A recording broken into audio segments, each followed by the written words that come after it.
ഞാൻ ഇപ്പോൾ ഉള്ളത് ഡോക്ടർ ഡാനിസ് സലീമിന്റെ സൂപ്പർ വീട്ടിലാണ്.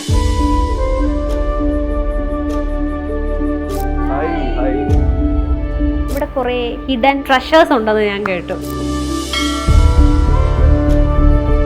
എത്ര വർഷത്തെ പഴക്കമുണ്ട് വീട്? ഏകദേശം ഒരു 30 വർഷത്തിനടുപ്പിച്ച് പഴക്കമുണ്ട്. പക്ഷേ വീട് കംപ്ലീറ്റ്ലി റിനോവേറ്റ് ചെയ്തു.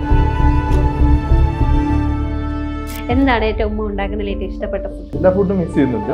ഇവിടെ എല്ലാത്തതുകൊണ്ട് നല്ലോണം മിസ് ചെയ്യുന്നുണ്ട്. ഞാൻ തവല കോമ്പറ്റീഷന് പോയിട്ട് എനിക്ക് സെക്കൻഡ് പ്രൈസ് കിട്ടി. പക്ഷെ ആ കോമ്പറ്റീഷന് 2 പേരുണ്ട്. സോഷ്യൽ മീഡിയയിൽ എല്ലാ ദിവസവും ക്ലാസ് എടുക്കുന്നുണ്ട്. ക്ലാസ് എടുക്കുന്നതായിട്ടാണ് ഞാൻ കണക്കാക്കുന്നത്. ഞാൻ അതിന് റീച്ച് ഉണ്ടോ അല്ലെങ്കിൽ എത്ര ആൾക്കാർ കണ്ടു എന്നുള്ള നോക്കുന്നേ ഇല്ല.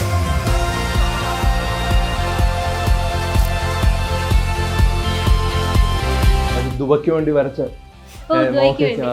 ചെടി കിളികൾ ഭയങ്കര ഇഷ്ടമാണ് ചെറുപ്പത്തിൽ. ഈ ഒരു ഷെൽഫ് തുറക്കാന്ന് വെച്ചാല് ഇവിടെ ഈ ബുക്ക് ശരിക്കും സർജറിയുടെ ബുക്ക് ഇത്രയും വലിപ്പമുണ്ട്. ഇത് കാണുമ്പോൾ ഒരു മനുഷ്യനും പഠിക്കാൻ പറ്റില്ല. എല്ലാരും പേടി. ഞാൻ എന്ത് ചെയ്യുന്നു, ഇങ്ങനെ കട്ടി ഞാൻ ചെറിയ ചെറിയ ചെറിയ പീസ് ആക്കും. സിമ്പിൾ ആയിട്ട് തോന്നും. അത് തീർക്കാൻ നമുക്ക് ഒരു 5 ദിവസം മതി. All India best physician award കിട്ടി. State first bike ambulance, railway സ്റ്റേഷനിൽ ഫസ്റ്റ് എമർജൻസി കിറ്റ് ഡെവലപ്പ് ചെയ്തു. അപ്പൊ അങ്ങനെ കുറച്ച് സാധനങ്ങൾ കണ്ടെത്തിയാണ് ആ ഒരു അവാർഡ് കിട്ടിയത്.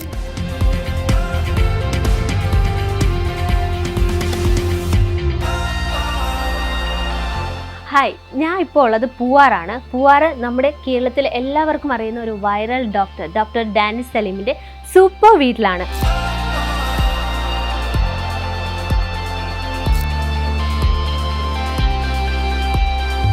ഞാൻ അകത്തൊരാളെ എല്ലാം പ്രീ പ്ലാൻ ചെയ്ത് നിർത്തിയിട്ടുണ്ട്. പക്ഷെ ഒന്നും അറിയാത്ത പോലെ നമുക്ക് അകത്തോട്ട് കയറാം. Hello, Hi, I'm good. How are you? അപ്പോൾ നമ്മുടെ പ്രേക്ഷകർക്ക് എല്ലാം അറിയാവുന്ന നമ്മുടെ സ്വന്തം ഡോക്ടറാണ്. പക്ഷേ ഡോക്ടറിന്റെ പ്രേക്ഷകർക്കും നമ്മുടെ പ്രേക്ഷകർക്കും അറിയാത്ത ഒരു എക്സ്ക്ലൂസീവ് ആയിട്ടുള്ള ഡോക്ടറിന്റെ തന്നെ ഒരു എന്താ പറയുക, ഒരു ഹിഡൻ സ്പോട്ട്, ഒരു ജെം എന്നൊക്കെ പറയാവുന്ന വീട്ടിലാണ് നമ്മളുള്ളത്.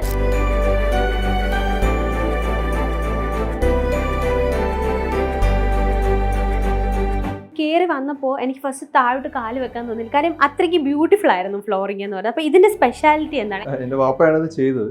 ഒരു 10 വർഷം മുമ്പാണ് വീട് റിനോവേറ്റ് ചെയ്തത്. ഞാൻ പറഞ്ഞല്ലോ. അപ്പൊ എത്ര വർഷത്തെ പഴക്കമുണ്ട് വീട്? ഏകദേശം ഒരു 30 വർഷത്തിനടുപ്പിച്ച് പഴക്കമുണ്ട്. പക്ഷേ വീട് കംപ്ലീറ്റ്ലി റിനോവേറ്റ് ചെയ്തു 10 വർഷമായപ്പോൾ. അപ്പൊ ഇതിന്റെ അകത്ത് ഈ ടൈൽസ് എനിക്ക് തോന്നുന്നു ചൈനയിൽ നിന്ന് ഏതോ കസ്റ്റമർ ഇറക്കി വെച്ചതാണ് ഇവിടെ. ഇമ്പോർട്ട് ചെയ്താണ്. പക്ഷെ അവർക്ക് എടുക്കാൻ പറ്റിയില്ല. കുറെ പീസും പൊട്ടിപ്പോയതുകൊണ്ട് അവർ എടുക്കാതെ മാറ്റി വെച്ചതുകൊണ്ട് ഞങ്ങൾക്ക് റെയർ പീസ് കിട്ടിയത്. പിന്നെ എനിക്ക് കാണാൻ പറ്റിയത് ഈ ഒരു വാളാണ്. അത് ഭയങ്കര ഡിഫറെന്റ് ആണ്. ഐ തിങ്ക് സംതിങ് കസ്റ്റമൈസ്ഡ് ആണ് ഇത് ഭയങ്കരമായിട്ട്. ഇതൊരു കേരള ഒരു കൊളോണിയൽ ഫ്യൂഷൻ പോലെയാണ് ചെയ്തത്. അപ്പം അദ്ദേഹത്തിന്റെ ഡിസൈൻ ആണ്.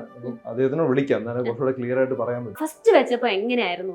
ആദ്യം ഇത്ര വലിയ വീടായിരുന്നില്ല. അന്നത്തെ സ്റ്റൈല് മാറ്റിയിട്ട് ഒരു 10 വർഷം 20 വർഷം കഴിഞ്ഞപ്പോൾ സ്റ്റൈലൊന്ന് മാറ്റിയിട്ട് കുറച്ചുകൂടെ മുറികൾ അറ്റാച്ച് ചെയ്തു. പിന്നെ അതിന്റെ കൂടെ ഒരു കേരള കൊളോണിയൽ ബ്ലെൻഡിങ് ആയിരുന്നു. എനിക്കും വൈഫിനും പിന്നെ ചെടികൾ വളരെ ഇഷ്ടമാണ്. വീടിന് മുമ്പിലുള്ള എല്ലാ വീടുകൾക്കും മുമ്പിൽ ചെറിയ ലോൺ ഉണ്ടാവുമല്ലോ. നമ്മൾ കുറച്ച് കൂടുതൽ ലോണൊക്കെ ഉണ്ടാക്കി അങ്ങനെ. പഴയ വീടിനായിരുന്നു തോന്നുന്നു കുറച്ച് വലിയ അപ്പൊ ഇത് എവിടെ നിന്ന് കൊണ്ടുവന്നതാണ്? ഇത് കോഴിക്കോട് നിന്ന് തന്നെ പ്രൊഡക്ഷൻ സെന്ററിൽ നിന്നെല്ലാം കൊണ്ടുവന്നതാണ്. അപ്പൊ ഞാനെന്നാ നിങ്ങളുടെ ഗസ്റ്റ് ആണ്. ഇനി എന്നെ എങ്ങോട്ടാണ് കൊണ്ടുപോകാൻ പോകുന്നത്?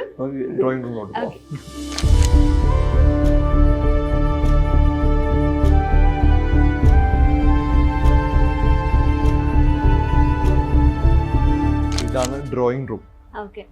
അതും ഒരു കൊളോണിയൽ സ്റ്റൈൽ തന്നെയാണ് അല്ലെ? ഹൈറ്റ് കൂടുതലാണ്. അത് മാത്രമല്ല ഇവിടെ കുറെ ഹിഡൻ ട്രഷേഴ്സ് ഉണ്ടെന്ന് ഞാൻ കേട്ടു. ട്രഷേഴ്സ് ഒന്നുമില്ല, സാധാരണ പോലെ സ്വിച്ച് ബോർഡ് കാണാതിരിക്കാൻ വേണ്ടി ഒരു ഡിസൈൻ ചെയ്തിട്ടുണ്ട്. ഇത് സ്വിച്ച് ബോർഡാണ്. ഇത് ഓപ്പൺ ചെയ്യും. ഇങ്ങനെ ഓപ്പൺ ചെയ്ത് സ്വിച്ച് ബോർഡാണ്. പക്ഷെ അതിൽ അതും വുഡ് വർക്ക് ആണ് ചെയ്തേക്കുന്നത്. പിന്നെ എനിക്ക് തോന്നുന്നു ഇതൊക്കെ റിയൽ സ്റ്റോൺസ് ആണ്. ഇതെല്ലാം കരിങ്കലാണ്. കുറെ കരിങ്കൽ ഉപയോഗിച്ചിട്ടുണ്ട്. അപ്പൊ കരിങ്കൽ ഉപയോഗിച്ച് കഴിഞ്ഞാൽ തണുപ്പ് വരും പെട്ടെന്ന്. ഇപ്പൊ രാത്രിയൊക്കെ ഒരു തണുപ്പുണ്ടെങ്കിൽ പിന്നെ ആ തണുപ്പ് അങ്ങ് നിന്നോളും. അപ്പൊ ഇത്രയും ഫർണിച്ചറും കാര്യങ്ങളൊക്കെ ഉണ്ട്, നാട്ടിൽ ഉണ്ടാവാറില്ലല്ലോ. അപ്പം എങ്ങനെ ഇത്? ഇപ്പൊ ഒരു 4 വർഷമായിട്ടല്ലേ ഇങ്ങനെയുള്ള അബുദാബി പോയത്. അതിന് മുമ്പ് ഫുൾ ടൈം ഇവിടെ തന്നെ ആയിരുന്നു. പിന്നെ ഇടയ്ക്ക് UK പോയിരുന്നു കുറച്ച് 2 വർഷം. അപ്പൊ അതല്ലാതെ ഇവിടെ തന്നെ ഉണ്ടാവും. അതായത് നാട്ടിൽ വന്നാൽ വീട്ടിൽ തന്നെയാണ്. പിന്നെ എനിക്ക് ഈ കബോർഡിനെ ഷെൽഫിനെ കുറിച്ച് എന്റെ അടുത്ത് പറഞ്ഞു, ഇത് ഒരു ഹിഡൻ തിങ് ആണ്. ഒന്ന് ശ്രമിച്ചു നോക്കി ആക്ച്വലി തുറക്കാൻ. ഈ ഒരു ഷെൽഫ് തുറക്കാന്ന് വെച്ചാല് ഇവിടെ മറ്റേ എല്ലാവർക്കും ബുദ്ധിയുള്ളവർക്ക് പറ്റും. അപ്പൊ എനിക്ക് എന്റെ തല നിറച്ച് ബുദ്ധി ആയതുകൊണ്ട് ഞാൻ ആദ്യമേ വന്നപ്പോഴേ ഈ സംഭവം വലിച്ച് തുറക്കാൻ പഠിച്ചു. അപ്പൊ ഇങ്ങനെയൊക്കെ ഒരു ഐഡിയ ഒക്കെ എങ്ങനെ കൊണ്ടുവന്നത്? ചേഞ്ച് വേണമെന്ന് വിചാരിച്ചു. അങ്ങനെ അത് മാത്രമല്ല, ബ്രിക്സ് അങ്ങനെ കെട്ടിയേക്കല്ലേ, നമുക്ക് ആ സൈഡിൽ ഹിഞ്ചസ് വെക്കാൻ പറ്റില്ല. അതുകൊണ്ട് നടുക്ക് ഹിഞ്ചസ് വെച്ചിട്ട് രണ്ട് സൈഡിലേക്ക്. അപ്പൊ ഇതും 10 വർഷം പഴക്കമുള്ളതാണ്. ഇത് ഈ 30 വർഷം. ഇത് 30 വർഷം പഴക്കമുള്ളതാണ് കേട്ടോ.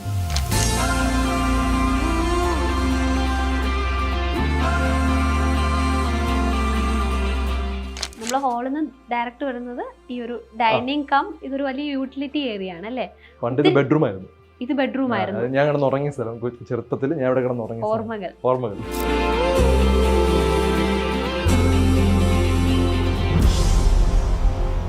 അപ്പോൾ ഇതാണ് നമ്മുടെ ഡൈനിങ് ഏരിയ. പക്ഷെ ഇതിനും സ്പെഷ്യാലിറ്റി ഉണ്ട് അല്ലേ? ഇവിടെ തന്നെയാണ് ടി വി സെറ്റ് ചെയ്യുന്നത്. ഇവിടെയാണ് നമ്മൾ എല്ലാവരും വന്നു കഴിഞ്ഞാൽ ഞങ്ങൾ എല്ലാവരും ഇവിടെ തന്നെ ഗ്യാദർ ചെയ്യുന്ന സ്ഥലം. ഇവിടെ തറയിലൊക്കെ ഇരിക്കും, ഗെയിംസ് ഒക്കെ കളിക്കും. ക്യാരം ബോർഡ്, സ്ഥിരം കളിക്കുന്ന ഗെയിംസ് എല്ലാം ഇവിടെ തന്നെയാണ്. പിന്നെ അവിടെ ചെറിയൊരു റീഡിംഗ് ഏരിയ ആണെന്ന് തോന്നുന്നു. ഫോണിന്റെ ഏരിയ ഉണ്ട്. പിന്നെ ടി വി എന്റെ അടുത്ത് പറഞ്ഞാൽ മൂവ് ചെയ്യാൻ പറ്റും, അങ്ങനെ മൂവ് ചെയ്യാൻ പറ്റും. ഇപ്പൊ അത് സ്റ്റക്ക് ആയിരിക്കും. മൂവ് ചെയ്യുന്നതാണ്, ചെറുതായിട്ട് ഇങ്ങനെ മൂവ് ചെയ്യാൻ പറ്റും. മുകളിലാണെങ്കിലും എന്റെ അടുത്ത് സ്പീക്കേഴ്സ് ഒക്കെ വെച്ചിട്ടുണ്ട്. അപ്പൊ ഈ സ്പീക്കേഴ്സ് അതെന്താ ഇങ്ങനെ ഒരു ഐഡിയ വന്നത്? പാട്ടുകാരുടെ എണ്ണം കൂടിയതുകൊണ്ടാണോ? അതൊന്ന് പാട്ടുകാരുടെ എണ്ണം കൂടുതലാണ്. പിന്നെ അത് മാത്രമല്ല സ്പീക്കർ ഹിഡൻ ചെയ്തേക്കാണ്. പക്ഷെ സൗണ്ട് നല്ലോണം കിട്ടും. പുറത്തു വരാൻ വേണ്ടി ഹോൾസ് ടിവിയും കണക്റ്റഡ് ആണ്. അതുപോലെ പാടാനും പറ്റും. രണ്ട് സ്പീക്കർ എന്റെ ബാക്കിലുണ്ട്. വലിയ സ്പീക്കറാണ്. ഇതൊരു ഫൺ സോൺ ആണ്. അതൊരു ഫൺ സോൺ. ഈ ഒരു ഏരിയ ആണ് നമ്മുടെ ഏറ്റവും ഫേവറേറ്റ് ഏരിയ. പിന്നെ മുകളിൽ ഇതുപോലെ ഒരു സാധനം ഫുഡും കഴിക്കാൻ പറ്റും. അപ്പൊ ഫിഷ് ടാങ്കിലും എന്തൊക്കെയോ കാര്യങ്ങൾ ഉണ്ടെന്ന് പറഞ്ഞു. ഇത് പണ്ട് മുതലേ ഉള്ളതാണ് ഫിഷ് ടാങ്ക്. പക്ഷെ സൈസ് കൂടി വന്നു എന്നുള്ളതാണ്. ഇപ്പം ഈ ഒരു റിനോവേഷൻ കഴിഞ്ഞതിന് ശേഷം ഇതുണ്ട്. 10 വർഷമായിട്ട് ഇതുണ്ട്. രണ്ട് സൈഡിൽ നിന്ന് അതിനും ആ ഒരു മോഡൽ ആണെങ്കിലും ഭയങ്കര കൊളോണിയലായിട്ട് ആ ഒരു കളേഴ്സും ആ ഒരു എന്താ പറയാ മണിയൊക്കെ ഭയങ്കര ഭംഗിയുണ്ട്. അതിന് ആ ഒരു കറക്റ്റ് ഫിക്സിംഗ് ആണ് അവിടെയും വന്നിരിക്കുന്നത്. അത് ചെയ്തെടുത്താണ്. രണ്ട് സൈഡിൽ നിന്നും കാണാൻ പറ്റും.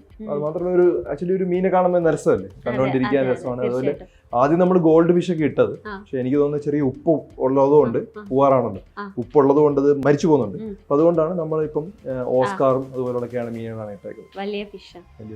ഇതിപ്പോ കുഴപ്പമില്ല, കുറെ വർഷമായിട്ട് ഇങ്ങനെയാണ് മെയിൻറ്റെയിൻ ചെയ്ത് പോകുന്നത്. അപ്പൊ സത്യം പറഞ്ഞാൽ നമ്മളൊരു വീടിന്റെ ഏറ്റവും വലിയ ട്രഷർ എന്ന് പറഞ്ഞാൽ കിച്ചനാണ്. അപ്പൊ നമുക്ക് കിച്ചൺ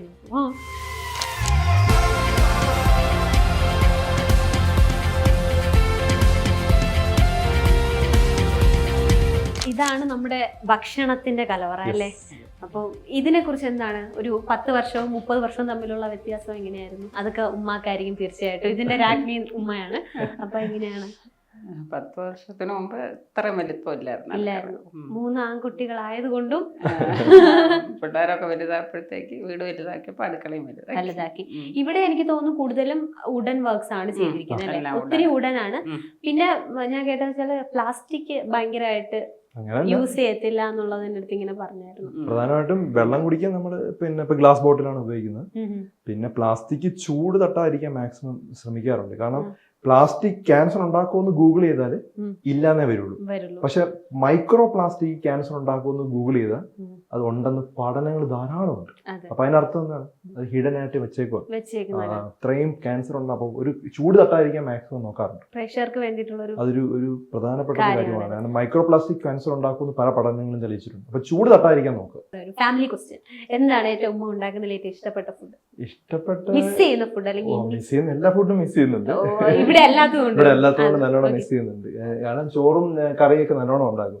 പിന്നെ ചില്ലി ചിക്കൻ ആണ് ഏറ്റവും. നമ്മൾ വന്ന സമയം ഫുഡ് ഇപ്പൊ ഉണ്ടാക്കുന്നില്ലല്ലോ. അപ്പൊ പിന്നെ ഞാൻ ശ്രദ്ധിച്ചത് ഇവിടെയും ഉണ്ട് കുറച്ച് യൂട്ടിലിറ്റി സംഭവങ്ങൾ. അതെന്താ? അതെനിക്ക് മനസ്സിലായിട്ടില്ല. അതൊരു സ്റ്റോറേജ് ഏരിയ ആണ്. പക്ഷെ ഇച്ചിരി വലിയ സ്റ്റോറേജ് ഏരിയ ആണ്. അതിലും എന്തോ സംഭവം ഉണ്ട്, ഒരു കഥയുണ്ട്. കഥ അത് കണക്ട് ചെയ്തിട്ടുണ്ട്, ബാക്കി റൂംസിലോട്ട് കണക്ട് ചെയ്തിട്ടുണ്ട്. അപ്പൊ ശരിക്കും അവിടുന്ന് വേറെ റൂമിലോട്ട് പോകാൻ പറ്റും. ഒരു ക്രിട്ടിക്കൽ സിറ്റുവേഷനിൽ വലിഞ്ഞു കയറാൻ വേണ്ടിയിട്ടായിരുന്നു. അങ്ങനെയല്ല, എന്തോ ഫാദർ എന്തോ ഒരു ഐഡിയ വെച്ച് ഉണ്ടാക്കിയതാണ്. എനിക്കറിയില്ല എന്തിനാണ്. സാധനം സ്റ്റോർ ചെയ്യാം. കുഞ്ഞിലെ വലിഞ്ഞു കയറി കുഞ്ഞ് ഞാൻ ഒരിക്കൽ വലിഞ്ഞ് അങ്ങനെ കണക്ഷൻ ഉണ്ടെന്ന് ചെക്ക് ചെയ്യണമല്ലോ. അതുകൊണ്ട് ഞാൻ ഒരു ദിവസം ഇങ്ങനെ കേറിയെന്നാണ് ഞാൻ ചോദിക്കുന്നത്. അത് നമ്മൾ ചെറിയൊരു ഏണി ഉണ്ടായിരുന്നു. ബെഡ്റൂമിൽ നിന്ന് കയറി നോക്കി കണക്ഷൻ ഉണ്ട്. ഇറങ്ങിയില്ല തിരിച്ചതുപോലെ ഇറങ്ങി. അത് ഞാൻ കൊച്ചില്ലേ വളരെ ചെറുതായപ്പോഴ. പിന്നെ അവിടെ ഉണ്ടല്ലേ അവിടെ ഒരു ഹിഡൻ ട്രഷർ ഉണ്ടെന്ന് ഹിഡൻ ട്രഷർ ഒന്നുമല്ല, എല്ലാവരും കാണാൻ പറ്റും. നമുക്ക് കറണ്ട് ഒക്കെ പോകുന്ന സമയത്ത് അഥവാ വെള്ളം വന്നില്ലെങ്കിൽ തുറന്നിട്ട് കിണറാണ്. അപ്പൊ ഈ കാണുന്ന കിണറാണ്. Oh my god. അപ്പൊ ചെറുതാണ്, പകുതിയായിട്ട് ഡിവൈഡ് ചെയ്തേക്കാണ്. ഇവിടെ നിന്ന് എനിക്ക് തോന്നുന്നു നമുക്ക് വെള്ളം കോരാം. വെള്ളം കോരിങ് എനിക്ക് പറ്റാൻ തോന്നുന്നില്ല, എന്നാലും പ്രശ്നമില്ല. അല്ല, എന്നാലും നമുക്ക് എടുക്കാൻ പറ്റും. മദറിന് തന്നെ പറ്റും, പക്ഷെ എന്നാലും ഫാദർ ഹെൽപ്പ് ചെയ്യാറുണ്ട്, ഞങ്ങൾ ആരെങ്കിലും ഉണ്ടെങ്കിൽ ഹെൽപ്പ് ചെയ്യാറുണ്ട്. പിന്നെ അവിടെ ഒരു സിറ്റുവേഷനിൽ അങ്ങനെ ഇല്ല, ഇപ്പൊ അങ്ങനെ വരാറില്ല, പണ്ടത്തെ കാര്യങ്ങളാണ്. പിന്നെ അപ്പുറത്തൊരു ടാങ്ക് ഉണ്ട്, വലിയൊരു ടാങ്ക് ഉണ്ട് ആ കാണുന്നത്. അത് അതിൻ്റെ അകത്ത് കരിമീനുണ്ട്, വലിയ കരിമീനുണ്ട്, ഇത്രയും നീളമൊക്കെ ഉള്ള കരിമീൻ. അപ്പൊ നമുക്ക് ആക്ച്വലി അവിടെ നിന്ന് പിടിച്ച് കഴിക്കാം.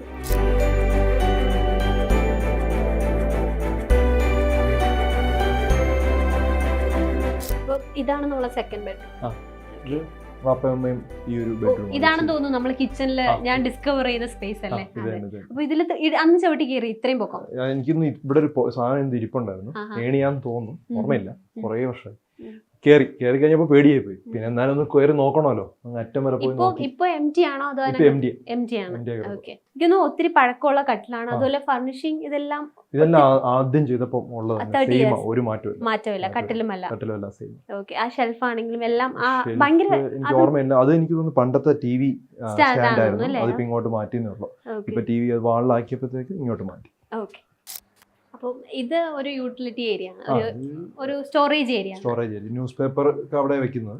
പിന്നെ അതുപോലെ അവിടെ ഒരു ഇൻവെർട്ടർ ഉണ്ട്. പിന്നെ എനിക്ക് തോന്നുന്നു പ്ലോട്ട് ഇതിപ്പോ ഒരു 3 ലെയർ പോലെയാണ് അല്ലെ, സ്റ്റെപ്പ് പോലെയാണ് ഇരിക്കുന്നത്. അതെങ്ങനെയാണ്, ലാൻഡ് അങ്ങനെ ആയിരുന്നു? ഇത് ഏകദേശം ഒരു 9 സെന്റ് ഉള്ള സ്ഥലം. അപ്പം നമുക്ക് കിട്ടിയപ്പോഴേ അങ്ങനെ 3 ലെവലിലാണ് കിട്ടിയത്. അപ്പം നമുക്ക് അതുകൊണ്ടാണ് മെഡോസ് എന്ന് പേരും വന്നു. അപ്പൊ താഴത്തെ ഒരു ഫുൾ പുൽത്തകടിയായിരുന്നു, പുൽത്തകടി ഫുള്ള് പുല്ലൊക്കെ വെച്ച് ആ രീതിയിലായിരുന്നു. പിന്നെ അതിനുശേഷം ഹോസ്പിറ്റൽ വന്നു. ഹോസ്പിറ്റൽ വന്നതിന് ശേഷം വീട് വന്നു. അപ്പം വീട് ആ ലെവലിൽ തന്നെ കണ്ടിന്യൂ ചെയ്തു, അല്ലാതെ മാറ്റിയില്ല. ആ ഒരു നമ്മള് ഗ്രൗണ്ട് ഫ്ലോർ ഏകദേശം ഒത്തിരി എല്ലായിടം കണ്ടു കഴിഞ്ഞു എന്ന് വിചാരിക്കുന്നു. ഇനി നമുക്ക് ഫസ്റ്റ് ഫ്ലോറിലോട്ട് പോവാം.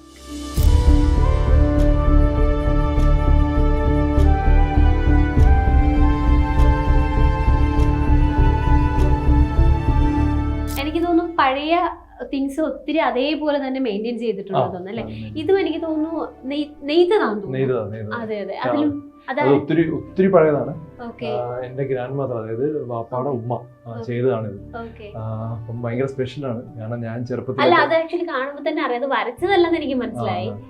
അപ്പം ആസ് എ ഡോക്ടർ അല്ലാതെ പിന്നെ എന്തൊക്കെയാണ് ചെയ്യുന്നത്?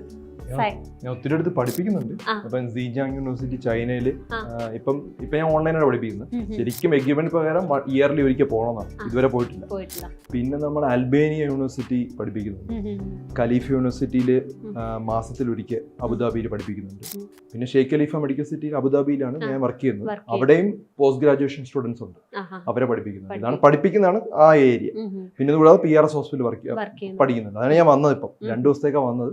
നാളെ ചെന്നൈയിലോട്ട് രാവിലെ അങ്ങ് പോകും. അവിടെയും ടോക്ക് ഉണ്ട്. ഇതാണ് നമ്മുടെ ഒരു എഡ്യൂക്കേഷൻ സെക്ടർ. പിന്നെ അത് കൂടാതെ അറിയാമല്ലോ, സോഷ്യൽ മീഡിയയിൽ നല്ലോണം എല്ലാ ദിവസവും ക്ലാസ് എടുക്കുന്നുണ്ട്. ക്ലാസ് എടുക്കുന്നതായിട്ടാണ് ഞാൻ കണക്കാക്കുന്നത്. അല്ലാതെ ഞാൻ അതിന് റീച്ച് ഉണ്ടോ അല്ലെങ്കിൽ എത്ര ആൾക്കാർ കണ്ടു എന്നുള്ളത് നോക്കുന്നേ ഇല്ല. ഞാൻ ഇൻഫർമേഷൻ എനിക്കറിയാവുന്നത് പാസ് ചെയ്യും. അഥവാ എന്തെങ്കിലും തെറ്റ് പറ്റിയാൽ അടുത്ത വീഡിയോയിൽ ഞാൻ തെറ്റാണെന്ന് പറയുകയും ചെയ്യും. അപ്പൊ ആ രീതിയിൽ ചെയ്യുന്നത് അത്രേ ഉള്ളൂ. ഒരു സോഷ്യൽ കമ്മിറ്റ്മെന്റ് പോലെയാണ്. അപ്പം ശരിക്കും നമ്പർ ഇമ്പോർട്ടന്റ് ആണ്, പക്ഷെ എന്നാലും എനിക്ക് വലിയ കാര്യമല്ല എന്നുള്ളത്. ഇതുപോലെ തന്നെ ഒത്തിരി സോഷ്യൽ ആക്ടിവിറ്റീസ് ഡോക്ടർ ചെയ്യുന്നു ഞാൻ അറിഞ്ഞിട്ടുണ്ട്. അപ്പം അതൊക്കെ എങ്ങനെയാണ് ഈ ഒരു നമുക്ക് ആരെങ്കിലും ഒരു അസോസിയേഷനായിട്ട് ചേർന്നിട്ടാണ് മിക്കവാറും ഞാൻ ചെയ്യാറുള്ളത്. ഇപ്പൊ ഒരു 15 പേർക്ക് ഇപ്പൊ കാല് വെച്ച് കൊടുക്കാൻ വേണ്ടി ഒരു ചെറിയൊരു, പിന്നെ 2 പേർക്ക് വീട്, അങ്ങനെ ചെറിയ കാര്യങ്ങൾ നമ്മൾ ചെയ്യാൻ പറ്റുന്ന രീതിയിൽ കോൺട്രിബ്യൂട്ട് ചെയ്യാറുണ്ട്. പക്ഷെ എല്ലാ വർഷവും എന്തെങ്കിലും ചെയ്യും. എല്ലാ വർഷവും അത് തീരുമാനിച്ചിരിക്കുന്നതാണ്.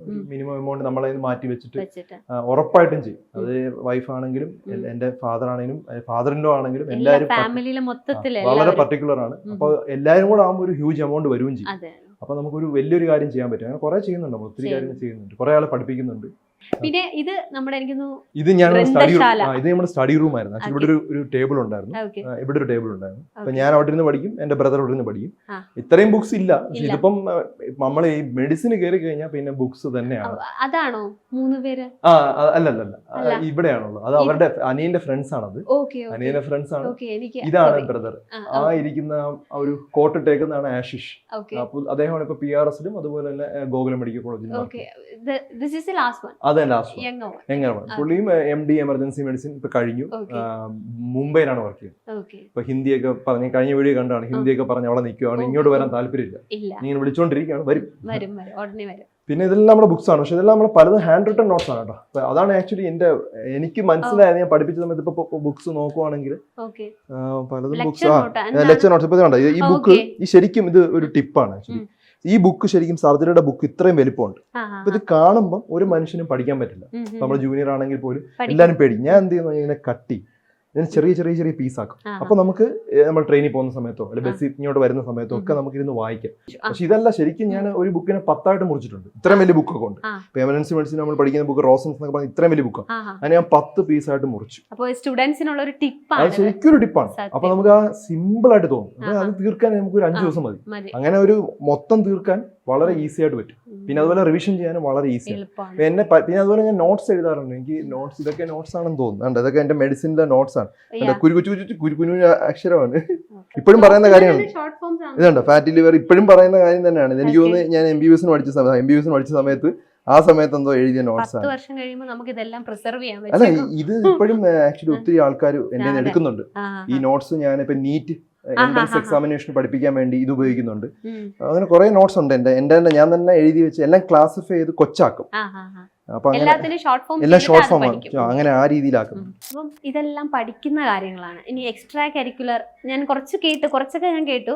അവിടെ ഒരു സാധനം തകർന്നിരിപ്പുണ്ട്, അതിനെ കുറിച്ചാണ് എനിക്ക് അറിയാം. ആക്ച്വലി ഇന്ന് നമ്മൾ വന്നിട്ട് വീടെല്ലാം ഒന്ന് ക്ലീൻ ചെയ്യുക. അപ്പൊ ക്ലീൻ ചെയ്തപ്പോ ഇത് ഞാൻ കണ്ടു. അപ്പൊ ഞാൻ ചെറുപ്പത്തില് ഫാദറിന് പാട്ട് ഭയങ്കര ഇഷ്ടമായതുകൊണ്ട് എന്നെ തബല പഠിപ്പിക്കാനായിട്ട് എനിക്ക് 6ാം ക്ലാസ്സിലൊക്കെ ആയപ്പോഴത്തേക്ക് എന്നെ തബല പഠിപ്പിക്കാനും ബ്രദർ നാഷിഷിനെ ഹാർമോണിയം പഠിപ്പിക്കാനും വിട്ടു. ഇപ്പൊ 2 ക്ലാസ്സിലും ഞങ്ങൾ രണ്ടുപേരും ഉണ്ട് ഇവിടെ വന്നാ പഠിപ്പിക്കുന്നത്. അപ്പം അവസാനം പഠിച്ചത് വീട്ടിൽ തന്നെ വരും. അവസാനം പഠിച്ചത് അവൻ തബല പഠിച്ചു, ഞാൻ ഹാർമോണിയം കുറച്ച് വായിക്കാൻ അറിയാം. അങ്ങനെ ആയിപ്പോയി. കാരണം താല്പര്യമില്ലാതായതുകൊണ്ട് അങ്ങനെ ആയിപ്പോയി. അതിന് തബലയ്ക്ക് ഞാൻ ഒരു കോമ്പറ്റീഷനും പോയി ഒരിക്കൽ. അത് വലിയൊരു സ്റ്റോറിയാണ്. ഞാൻ തബല കോമ്പറ്റീഷന് പോയിട്ട് എനിക്ക് 2nd പ്രൈസ് കിട്ടി. പക്ഷെ ആ കോമ്പറ്റീഷന് 2 പേരെ ഉണ്ടായിരുന്നു. അതുകൊണ്ടാണ് എനിക്ക് 2nd പ്രൈസ് കിട്ടിയത്. അത് മാത്രമല്ല, ആ ഫസ്റ്റ് കിട്ടിയ ആളെ അന്ന് അപ്ലൈ ചെയ്ത് ഞാൻ മാത്രമേ അപ്ലൈ ചെയ്തുള്ളൂ. അന്ന് ഒരേ ഒരാളെ ഉള്ളായിരുന്നു കോമ്പറ്റീഷന്. അപ്പൊ ഒരുത്തൻ എൻ്റെ അടുത്ത് അനിൽ, എനിക്ക് പേര് അനിൽ എന്നാണെന്ന് തോന്നുന്നു, അദ്ദേഹം എൻ്റെ അടുത്ത് ഒന്ന് ചോദിച്ചു, എനിക്ക് തബലയില്ല പക്ഷെ എനിക്ക് തബല അടിക്കാൻ അറിയാം, തബലയില്ല തരാമോ? അപ്പൊ ഞാനിതും കൊണ്ടുപോയതല്ലേ, പാവല്ലേ, അടിച്ചോട്ടെ. അങ്ങനെ അവന് ഫസ്റ്റ് പ്രൈസ് കിട്ടി, എനിക്ക് എന്റെ ഒരു നിലവാരം മനസ്സിലായല്ലോ.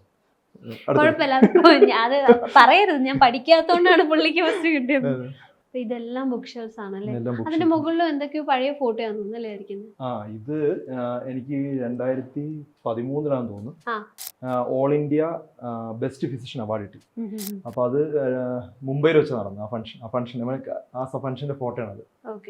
അതെന്തായിരുന്നു, എന്ത് വർക്കിന്റെ? ഞാൻ കുറെ ഇന്നോവേഷൻസ് കാര്യം ചെയ്തിരുന്നു. നമുക്കിപ്പം കേരള പോലീസിന്റെ ആപ്പ് ഇന്ത്യൻ മെഡിക്കൽ അസോസിയേഷനുമായിട്ട് ചെയ്തതിന്റെ അകത്ത് ഒരു ആപ്പ് ഡെവലപ്പ് ചെയ്ത് കൊടുത്തു. അത് ആംബുലൻസ് കംപ്ലീറ്റ് കണക്ട് ചെയ്യാൻ വേണ്ടി ഏകദേശം 1800 ആംബുലൻസ് കണക്ട് ചെയ്ത് കൊടുത്തു. പിന്നെ സ്റ്റേറ്റ് ഫസ്റ്റ് ബൈക്ക് ആംബുലൻസ്, പിന്നെ നമുക്ക് റെയിൽവേ സ്റ്റേഷനിൽ ഫസ്റ്റ് എമർജൻസി റൂം, പിന്നെ ഒരു എമർജൻസി കിറ്റ് ഡെവലപ്പ് ചെയ്തു. അതിൻ്റെ അത് കുറെ എക്യുപ്മെന്റ്സും മെഡിസിൻസും വെച്ച് ബാഗ് തൂക്കി നമുക്ക് വണ്ടി പോകാൻ പറ്റാത്ത, ആംബുലൻസ് എത്താൻ പറ്റാത്ത സ്ഥലത്ത് ഇതും ക്യാരി ചെയ്ത് പോയി ഹെൽപ്പ് ചെയ്യാൻ പറ്റും. അങ്ങനെ കുറച്ച് സാധനങ്ങൾ കണ്ടെത്തിയാണ് ആ ഒരു അവാർഡ് കിട്ടിയത്. അപ്പോൾ അടുത്ത നമുക്ക് റൂമിലോട്ട് പോവാം. അപ്പം ഇതാണ് നമ്മുടെ ഫസ്റ്റ് ഫ്ലോറിലെ ബെഡ്റൂംസ് ഒക്കെ വരുന്നത് അല്ലേ? ഇതും എനിക്ക് തോന്നുന്നു സ്റ്റോൺ ആണ് വരുന്നത്. ഫുൾ വലിയ കരിങ്കല്ലാണ് ഇത് കംപ്ലീറ്റ്. ഈ വാളിന് അത്രയ്ക്ക് തിക്നെസ് ഉണ്ട്. നല്ല തിക്നെസ്. അതുപോലെ വാള് നമുക്ക് ഇതൊന്ന് ഹൈറ്റ് ഒത്തിരി കൂടുതലാന്ന് തോന്നുന്നു. അവിടെ ചെറിയൊരു ഹൈറ്റ്, ആ റൂമിന് ഹൈറ്റ് കൂടുതലാണ്. ഇതും ആക്ച്വലി അവിടെ നിന്ന് ഒരു ഇറക്കമാണ് അല്ലേ? ഇതാണ് എന്റെ റൂം. ദുബയ്ക്ക് വേണ്ടി വരച്ച ചെടി, കിളികൾ ഭയങ്കര ഇഷ്ടമാണ് ചെറുപ്പത്തിൽ. അപ്പൊ ആ സമയത്ത് വരച്ച പടമാണത്. ഈ റൂമിനെ കുറിച്ചുള്ള ഓർമ്മകൾ എന്താ? ഈ റൂമില് ദുവ വളർന്നതും എല്ലാം. ഞാൻ കല്യാണം കഴിഞ്ഞ ശേഷമാണ് ഇങ്ങനെ ഒരു റൂം റിനോവേറ്റ് ചെയ്തത്. പിന്നെ അതിന് ശേഷം ദുവ വളർന്നതല്ല ഈ റൂമിലാണ്. അതായത് ഒരു 3 വയസ്സ് വരെ, 2-2.5 വയസ്സ്. അപ്പൊ ആ സമയത്താണ് ഈ വുഡൻ വർക്ക്സ് എല്ലാം ചെയ്തത്. ആ സമയത്താണ് ചെയ്തത്. പക്ഷെ എന്നാലും വീട് പുതുക്കും തോറും അതിലും ഈ വുഡിന്റെ ക്വാണ്ടിറ്റി അത് തന്നെ ചെയ്തുകൊണ്ടിരിക്കുകയാണ് അല്ലെ? എനിക്ക് തോന്നുന്നു ഈ ഒരു വീഡിയോയിൽ നമ്മൾ മിസ് ചെയ്യുന്ന ഡോക്ടറിന്റെ ഫാമിലി ആയിരിക്കും, ദുവ മോളെയും വൈഫിനെ ആയിരിക്കും അല്ലെ? അതൊരു മിസ്സിംഗ് ആണ് തീർച്ചയായിട്ടും. അവർ അബുദാബിയിലാണ്. ഞാനിപ്പോ 2 ദിവസത്തേക്ക് വേണ്ടി വന്നതാണ്. ആക്ച്വലി വീട്ടുമായിട്ട് നിൽക്കാൻ വേണ്ടി മാത്രം വന്നതാണ്. ഡോക്ടറിന്റെ മെഡോസിന്റെ വിശേഷങ്ങൾ നമ്മൾ ഇന്ന് കണ്ടു. പക്ഷെ നമ്മൾ താഴെ 2 പേരെ പോസ്റ്റ് ആക്കിയിട്ടുണ്ട്, അങ്ങോട്ട് പോകാം. വളരെ ബ്യൂട്ടിഫുൾ ആയിട്ട് ഒരു ഫാമിലിയുടെ ഒരു പാർട്ട് ആവാൻ സാധിച്ചു എനിക്ക്. കുറച്ച് നേരമെങ്കിലും സോ ഹാപ്പി. ഭയങ്കര ബ്യൂട്ടിഫുൾ ആയിട്ടൊരു വീട് കണ്ടു. വളരെ സന്തോഷം. എനിക്ക് ഒത്തിരി സന്തോഷമുണ്ട്. Thank you so much. And ഇത് ഈ ഒരു സ്ഥലത്ത് പൂവാറ് ഇങ്ങനെ ഒരു വീട്, അതെന്തായിരുന്നു അതിന് പിന്നിലൊരു കഥ? പൂവാറ് ഒരു ഹോസ്പിറ്റലിൽ തുടങ്ങി അത് നടത്തിക്കൊണ്ട് പോകുമായിരുന്നല്ലോ. അപ്പം അവിടെ ഇവിടെ തന്നെ താമസിക്കേണ്ടി വന്നു. അങ്ങനെ ഇവിടെ വീട് വെച്ചു. പൂവാറ് നല്ലൊരു സ്ഥലമാണ്, സ്നേഹമുള്ള നാട്ടുകാരാണ്. ഈ പൂവാറെ കുറിച്ച് അറിയാലോ, ബാക്ക് വാട്ടർ ഉണ്ട്, പിന്നെ പൊഴിയുണ്ട്, നെയ്യാറിന്റെ എൻ പോയിന്റ് ആണ് പൂവാറ്. ഓക്കെ, പിന്നെ ഈ പൊഴി വളരെ ബ്യൂട്ടിഫുൾ ആണ് കാണാൻ, വളരെ തിരക്ക് കുറവാണ്. പിന്നെ ബാക്ക് വാട്ടേഴ്സ് ഇപ്പൊ ഒത്തിരി റിസോർട്ട്സ് വന്നിട്ടുണ്ട്. ശരിക്കും ഇപ്പൊ കോവളം കഴിഞ്ഞാൽ പൂവാറാണ് ഒരു റിസോർട്ടിന്റെ സ്ഥലം. അപ്പൊ ഞങ്ങൾ ആക്ച്വലി അവധിയുള്ള സമയത്തെല്ലാം നമ്മളെ പോയി ഇരിക്കാറുണ്ട് അവിടെ. വളരെ നല്ല സ്ഥലമാണ്, പൊഴി കാണാറും. പിന്നെ ബാക്ക് വാട്ടേഴ്സ് ശരിക്കും ബാക്ക് വാട്ടേഴ്സ് ആണ്. നമ്മുടെ ഈ ആലപ്പുഴ കുറച്ച് വൈഡാണ്, ഇവിടെ വളരെ നാരോ ആണ്. അപ്പൊ അതുകൊണ്ട് തന്നെ നമുക്ക് ശരിക്കും ഒരു ഫീൽ ആണ്, ഒരു കാട്ടിന്റെ ഇടയിൽ കൂടെ ഒക്കെ പോകുന്ന ഒരു ഫീൽ പറ്റും. വള്ളത്തിലൊക്കെ പോയാൽ നല്ലൊരു ഫീലാണ്, മോട്ടർ ഒക്കെ ഇല്ലാതെ. പിന്നെ ഇപ്പൊ ധാരാളം ഒത്തിരി റിസോർട്ട്സ് വന്നിട്ടുണ്ട്. ശരിക്കും ഒരു ടൂറിസ്റ്റ് ഡെസ്റ്റിനേഷൻ ആയിട്ട് മാറിക്കൊണ്ടിരിക്കുകയാണ് പൂവാർ. ആക്ച്വലി ആരും വന്നിട്ടില്ലെങ്കിൽ വന്ന് കാണേണ്ട ഒരു സ്ഥലമാണ്. വളരെ നല്ല പ്രകൃതി രമണീയമായിട്ടുള്ള സ്ഥലമാണ്. മാർത്താണ്ഡവർമ്മയ്ക്ക് അഭയം കൊടുത്ത സ്ഥലമാണ്. വളരെ നല്ല നാട്ടുകാർ ഹിസ്റ്റോറിക്കലായിട്ട് കുറെ പോയി അങ്ങനെ. ഓക്കെ, അപ്പൊ ഇവിടെ നിന്ന് ട്രിവാൻഡ്രം സിറ്റിയിലോട്ട് മാറി. അപ്പം ഈ വീടിന്റെ ഫ്യൂച്ചർ പ്ലാൻ എന്താണ്? വീടിന്റെ ഫ്യൂച്ചർ എന്ന് പറഞ്ഞാൽ നമ്മളിപ്പോ എയർബിഎൻബിക്ക് കൊടുക്കാനാണ് പ്ലാൻ. എയർബിഎൻബി ആകുമ്പോൾ കുറച്ച് ദിവസം മതിയാവുമല്ലോ. അപ്പൊ അല്ലെങ്കിൽ നമുക്കൊരു ആയുർവേദ ഒരു റിസോർട്ടുകാർ കോൺടാക്ട് ചെയ്തിട്ടുണ്ട്, അവരോട് സംസാരിച്ചുകൊണ്ടിരിക്കുകയാണ്. അവർ മൊത്തമായിട്ട് അങ്ങ് എടുക്കാം, വലിയ കമ്പനിയാണ്. ഇത്രയും എന്താ പറയാ, എനിക്ക് വിഷമമുണ്ട്, സാധാരണ കൂടുതലും വിഷമം വാപ്പൊക്കെ ആയിരിക്കും. പക്ഷെ എന്നാലും നമ്മൾ ഒത്തിരി നമ്മളെല്ലാരും ഇപ്പം സിറ്റിയിലാണ്. അപ്പൊ നമുക്ക് ഒത്തിരി ടൈം എടുക്കുന്നുണ്ട് വരാൻ. പണ്ട് ഇപ്പൊ ബൈപ്പാസ് വന്നതിന് ശേഷം ഈസി ആയി. പക്ഷെ അല്ലെങ്കിൽ ഞാൻ ഒരു PRസിലൊക്കെ ഡ്യൂട്ടി കഴിഞ്ഞ് 7 മണിക്കൊക്കെ ഇറങ്ങിയാൽ ഞാൻ 9 മണി അവിടെ എത്തുന്നു. അപ്പൊ ഡോക്ടർ തന്നെയാണ് നമ്മൾ ഈ Airbnb ആണെങ്കിലും ഇതിന്റെ ബാക്കി കാര്യങ്ങളെല്ലാം ഡോക്ടർ തന്നെയാണ് ഹാൻഡിൽ ചെയ്യാൻ? അപ്പം എന്റെ ടീമുണ്ട് ആക്ച്വലി. എനിക്ക് ഒരു 14 സ്റ്റാഫ് ഉണ്ട് എനിക്ക് ഡോക്ടർ ഡി ബെറ്റർ ലൈഫിൽ. അപ്പം അവരെ കോൺടാക്ട് ചെയ്താൽ മതി.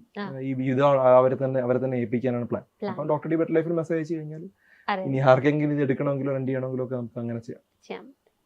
അപ്പം ഡോക്ടറിന്റെ ഈ വീട് എനിക്ക് തോന്നുന്നു വളരെ എക്സ്ക്ലൂസീവ്ലി എനിക്കാണെന്ന് തോന്നുന്നു കിട്ടിയത്. ഫസ്റ്റ് കാണാനുള്ള ചാൻസ് കിട്ടിയത് എനിക്കാണ്, ആ ഭാഗ്യം കിട്ടിയത് എനിക്കാണ്. സോ നിങ്ങൾക്ക് എല്ലാവർക്കും ഈ ഒരു വീട് ഇഷ്ടപ്പെട്ട് കാണുമെന്ന് വിചാരിക്കുന്നു. വീണ്ടും കാണാം. Thank you.